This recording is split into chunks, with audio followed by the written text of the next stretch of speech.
Hello everyone, आज हम study करेंगे क्लास 11th के फिजिक्स का एक टॉपिक मैकेनिक्स टॉपिक का एक चैप्टर वेक्टर्स के बारे में।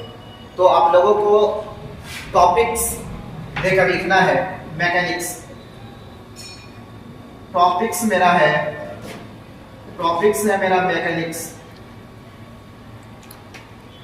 मैकेनिक्स टॉपिक्स का एक चैप्टर हम वेक्टर के बारे में स्टडी करेंगे। देखो वेक्टर होता क्या है उसके बारे में आज समझेंगे।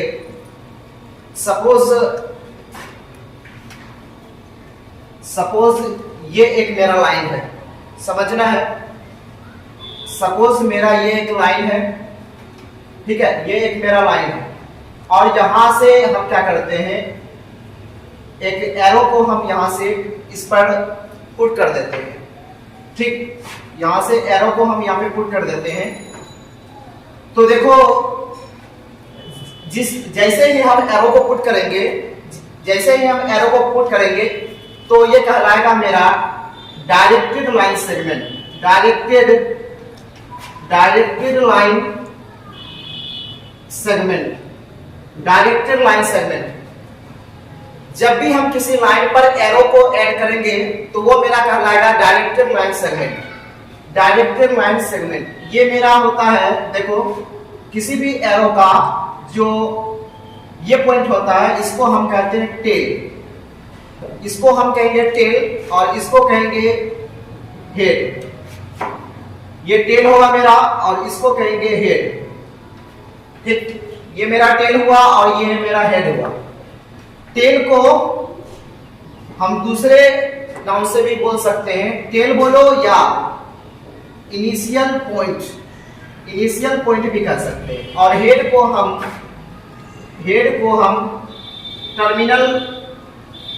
टर्मिनल पॉइंट्स भी कह सकते हैं। ठीक है, तो देखो यहां से जो मेरा एरो का लेंथ होगा उसको हम कहेंगे directed line segment. Directed line segment का मतलब हुआ कि सेगमेंट का मतलब होता है किसी चीज का एक टुकड़ा। सेगमेंट का मतलब क्या होता है, किसी चीज का एक टुकड़ा। और डायरेक्टेड का मतलब हुआ कि ये लाइन जो है डायरेक्शन को इंडिकेट कर रहा है, इसलिए इसको कहेंगे डायरेक्टेड लाइन सेगमेंट। तो लिखना है वेक्टर देकर डैश दो, वेक्टर लिखकर डैश देना है और इसमें लिखना है vectors and arrow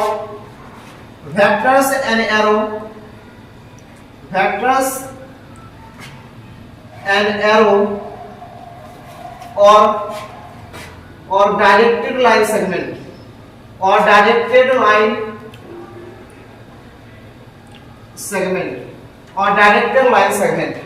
vectors and arrow और डायरेक्टेड लाइन सेगमेंट।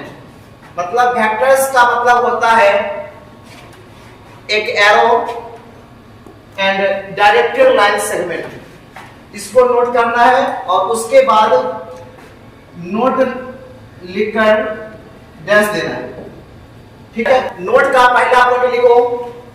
नोट का पहला पॉइंट लिखना है। पहले सारे पॉइंट को हम बता देंगे, उसके बाद सब पॉइंट को एक एक करके समझाएंगे। नोट का पहला पॉइंट में लिखना है, लिखो magnitude of a vector means length of arrow. Magnitude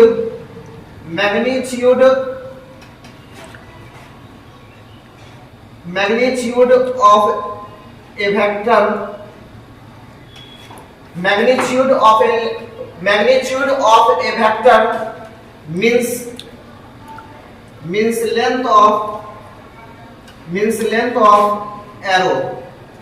means length of arrow and arrow indicates direction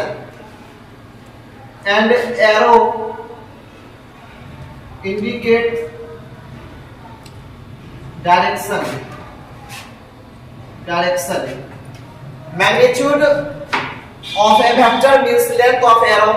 Magnitude of a vector means length of arrow and arrow indicates direction. समझना है, मतलब एक बात समझो, जो तीर का लेंथ होता है, जो मेरा एरो का लेंथ होता है वो मेरा मैग्नीट्यूड को बताता है, वो मेरा मैग्नीट्यूड कहलाएगा। ठीक है, समझो। जो मेरा एरो का लेंथ होता है उसको मैग्नीट्यूड कहते हैं। उसे क्या कहते हैं? मैग्नीट्यूड। जो मेरा एरो का लेंथ होगा उसे मैग्नीट्यूड कहेंगे, और जो मेरा तीर की जो नोक है, एरो का जो नोक होता है उसको, वो जो तीर का जो नोक होता है वो डायरेक्शन को बताता है। किसको बताता है? डायरेक्शन को। ठीक है, तीर की नोक डायरेक्शन को बताता है, और जो एरो का लेंथ होता है वो मैग्नीट्यूड को इंडिकेट करता है। तो बोलना है magnitude of a vector. Magnitude of a vector means length of arrow. मतलब जो एरो का लेंथ होता है वो मैग्नीट्यूड को बताता है, और ये जो एरो है वो डायरेक्शन को बताता है, डायरेक्शन को इंडिकेट करता है। किसको इंडिकेट करता है? डायरेक्शन को। ठीक है, दूसरा पॉइंट लिखना है। देखो दूसरा पॉइंट लिखो magnitude of a vector is never negative. Magnitude of a vector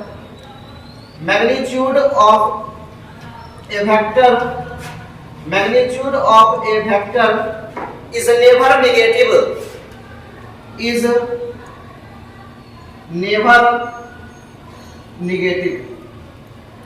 magnitude of a vector is never negative. लिख लिया? Magnitude of a vector is never negative.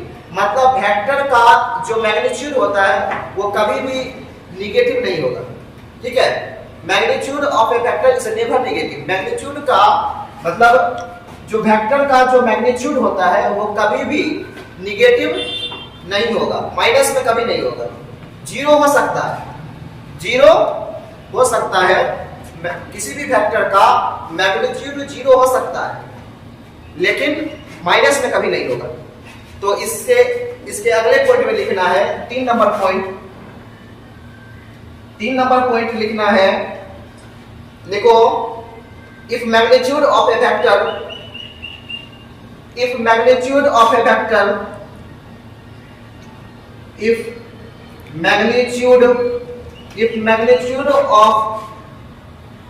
of a vector becomes zero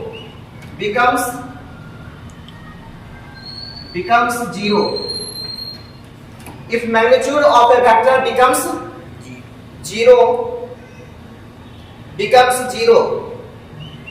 लिखो then it is called zero vector। then it is called zero vector or null vector। zero vector or null vector। ठीक है, if magnitude of a vector becomes zero then it is called zero vector or null vector। मतलब जिस vector का magnitude zero हो जाता है, जिस vector का मैग्नीट्यूड जीरो हो जाएगा उसे हम जीरो वेक्टर कहेंगे। अगर मैग्नीट्यूड जीरो हो जाएगा तो उसे हम क्या कहेंगे? जीरो वेक्टर या नल वेक्टर। ठीक है, जीरो वेक्टर या नल वेक्टर।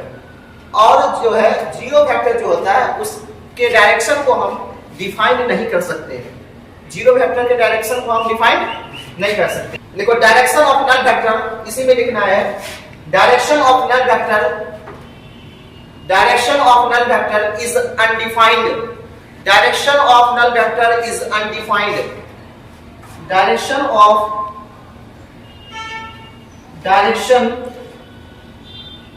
डायरेक्शन लिखो।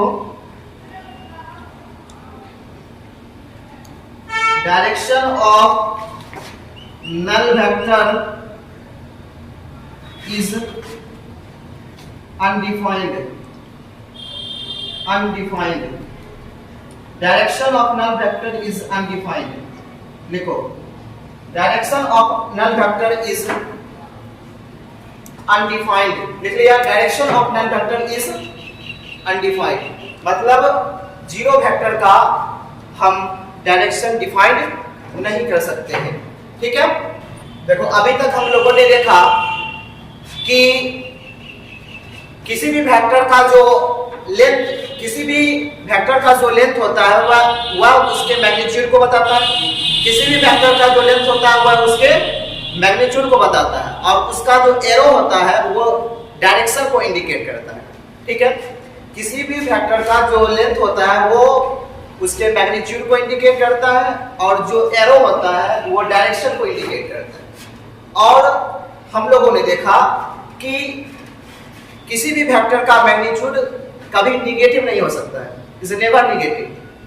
ठीक है, निगेटिव कभी नहीं होगा, किसी भी वेक्टर का मैग्नीट्यूड कभी भी निगेटिव नहीं होगा। जीरो हो सकता है लेकिन निगेटिव कभी नहीं होगा।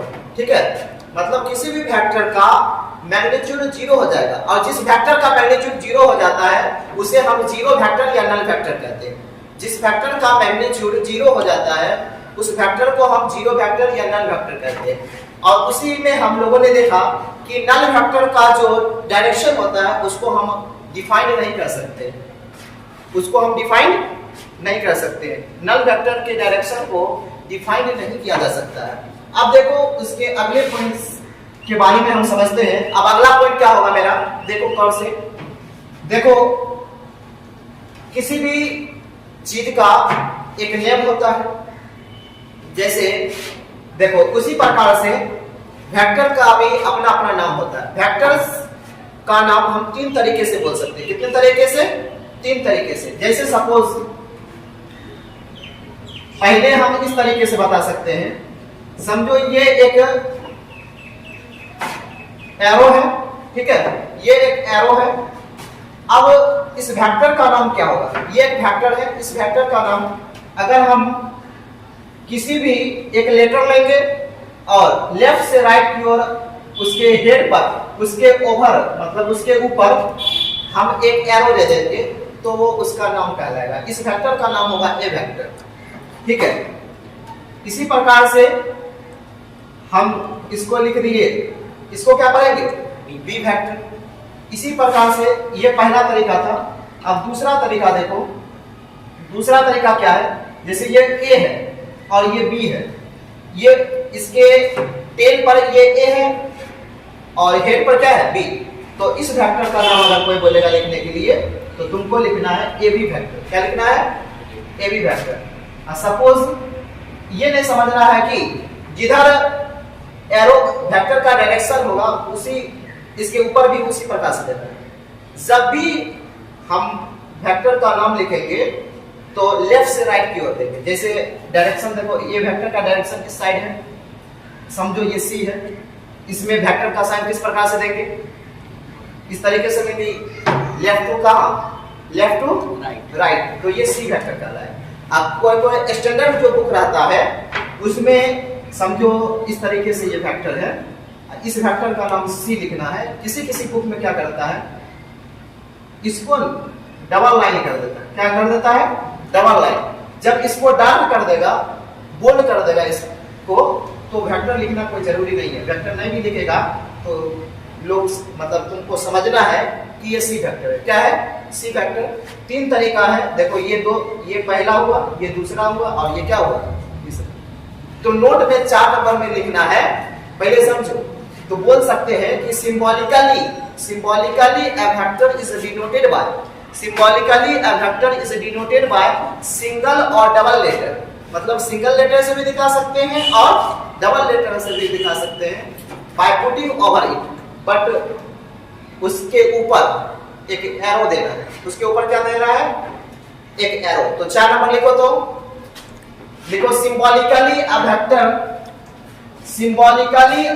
is denoted by, 4 नंबर लिखना है, symbolically a vector is denoted by, symbolically a vector is denoted by single or double letter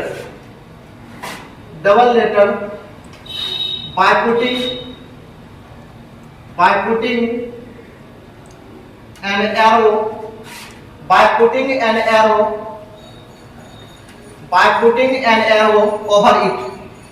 putting an arrow over it, by putting an arrow over it, इतना लिखना है। Symbolically a vector is denoted by single और double letter by putting an arrow over it, मतलब किसी भी vector को हम single या डबल लेटर से डिनोट कर सकते हैं, बशर्ते उसके ऊपर एक एरो देना है। एक क्या देना है? एरो। फॉर एग्जाम्पल सपोज ये ए वेक्टर है, ये ए वेक्टर कहलाएगा, ये मेरा बी वेक्टर कहलाएगा। अगर हम इस तरीके से दे देते हैं तो ये मेरा सी वेक्टर कहलाएगा। समझो इसका टेल पर ये पॉइंट ए है और इसके हेड पर ये पॉइंट बी है, तो इस वेक्टर का नाम होगा ए बी वेक्टर। और एक इस तरीके से भी लिख सकते हैं, अगर हम इसको बोल्ड कर दें, इसके लेटर को बोल्ड कर दें, तो ये भी मेरा सी वेक्टर कहलाएगा। इतना नोट करो। उसके बाद हम पढ़ेंगे टाइप्स ऑफ वेक्टर। ठीक है, टाइप्स देखो, अब स्टार लगा के लिखना है types of vector. Types of vector, vector कितना प्रकार का होता है? Types of vector, types of vector, types of vector. देखो टाइप्स ऑफ वेक्टर में अभी हम सबसे पहला वेक्टर पढ़ेंगे इक्वल वेक्टर। इक्वल वेक्टर के बारे में पढ़ेंगे। ठीक है, पहले समझना इक्वल वेक्टर क्या होता है। तो देखो इक्वल वेक्टर क्या होता है? जिस वेक्टर का मैग्नीट्यूड और डायरेक्शन दोनों सेम होता है उसे हम इक्वल वेक्टर कहते हैं। जिस वेक्टर का मैग्नीट्यूड एंड डायरेक्शन दोनों सेम होगा, मैग्नीट्यूड किसको कहते हैं और डायरेक्शन किसको कहते हैं वो समझो। जैसे एग्जांपल के तौर पे एग्जांपल समझना है। जैसे दो वेक्टर हम ले लेते हैं, सपोज ये ए वेक्टर है, इस वेक्टर का नाम टू और मोर वेक्टर, दो या दो से अधिक हम ले सकते हैं। देखो सपोज ये ए वेक्टर है और ये बी वेक्टर है। देखो समझना है, जितना लेंथ इसका है उतना लेंथ क्या है इसका, मतलब दोनों का मैग्नीट्यूड क्या है? सेम, और दोनों का डायरेक्शन क्या है? सेम, दोनों एक ही दिशा में जा रहा है। तो जिस वेक्टर का मैग्नीट्यूड और डायरेक्शन सेम होगा, यदि दो या दो से अधिक वेक्टर का मैग्नीट्यूड और डायरेक्शन सेम होगा तो उसे क्या कहेंगे? Equal vector. तो उसे क्या कहेंगे? Equal vector. तो इक्वल वेक्टर में लिखना है, लिखो if two or more vector,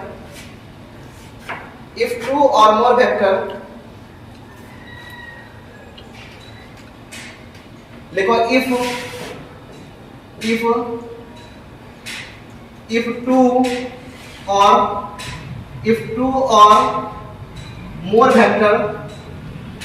if two or more vector, लिखा if two or more vector have the same magnitude,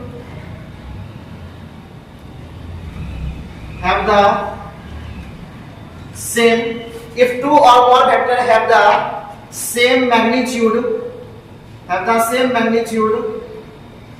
and same direction, if two or more vector have the same magnitude and same direction, then they are known as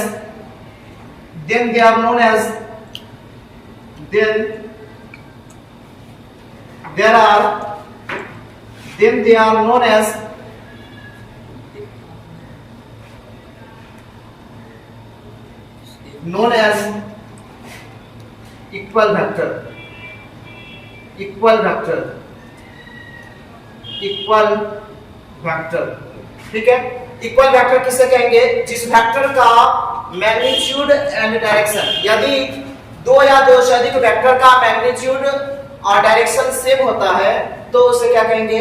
equal vector. If two or more vector have the same magnitude and same direction, then they are known as equal vector. For example let two vector A and B A and B। लिखो let two vector A and B। Suppose मेरा ये A vector है, ये मेरा A vector है और इस vector का नाम B वेक्टर है, इस वेक्टर का नाम मेरा B वेक्टर है। दोनों का देखो, इसमें दोनों का मैग्नीट्यूड भी सेम है और डायरेक्शन भी सेम है, तो इसे हम कहेंगे इक्वल वेक्टर। ठीक है, अब इसके बाद हम पढ़ेंगे पैरेलल वेक्टर के बारे में। टाइप्स ऑफ वेक्टर में दूसरा टाइप पढ़ेंगे पैरेलल वेक्टर। लिखना है parallel vector,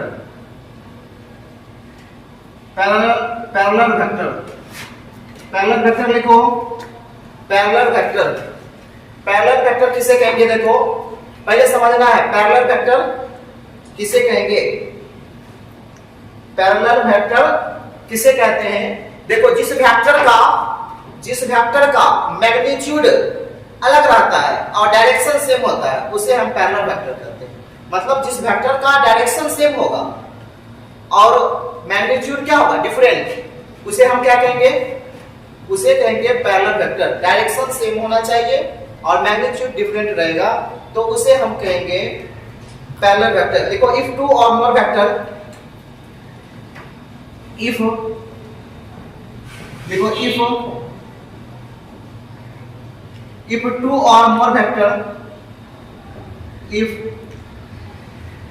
two or more vector, if two or more vector have the same magnitude, have the same direction,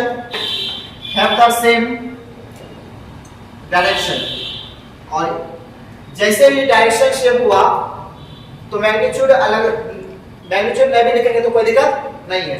लिख देते हैं if two or more vector have the same magnitude and have the same direction, then they are known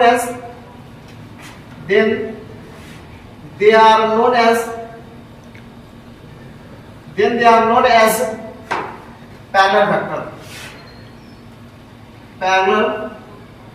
vector. For example से समझते हैं। ठीक है, example मतलब direction same होना चाहिए, मैग्नीट्यूड अलग भी रहेगा तो मैग्नीट्यूड अलग रहेगा। ठीक है, डायरेक्शन ओनली सेम होना चाहिए। Let two vector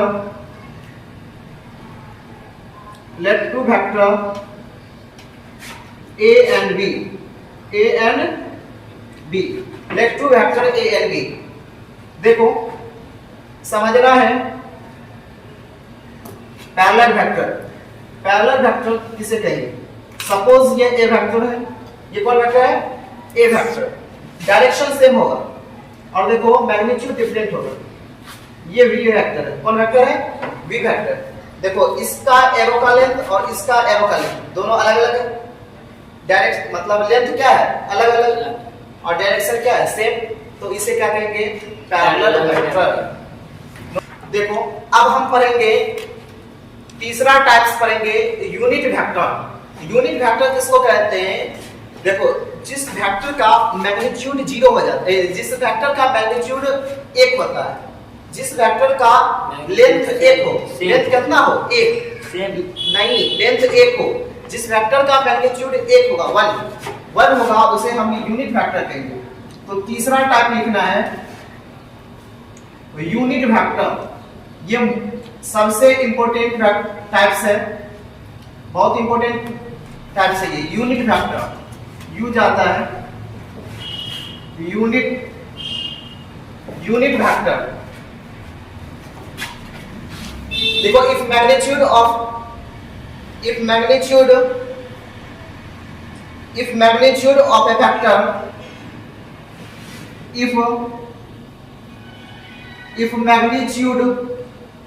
if magnitude of a vector is equal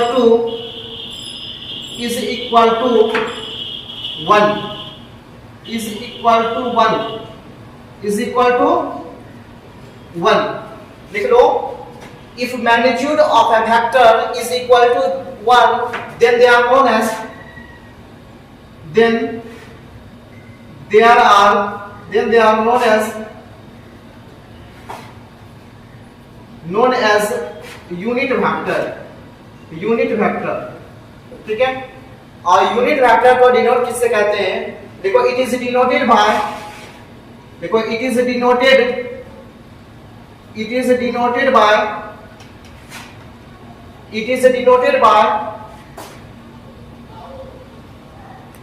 A cap, it is denoted by a cap।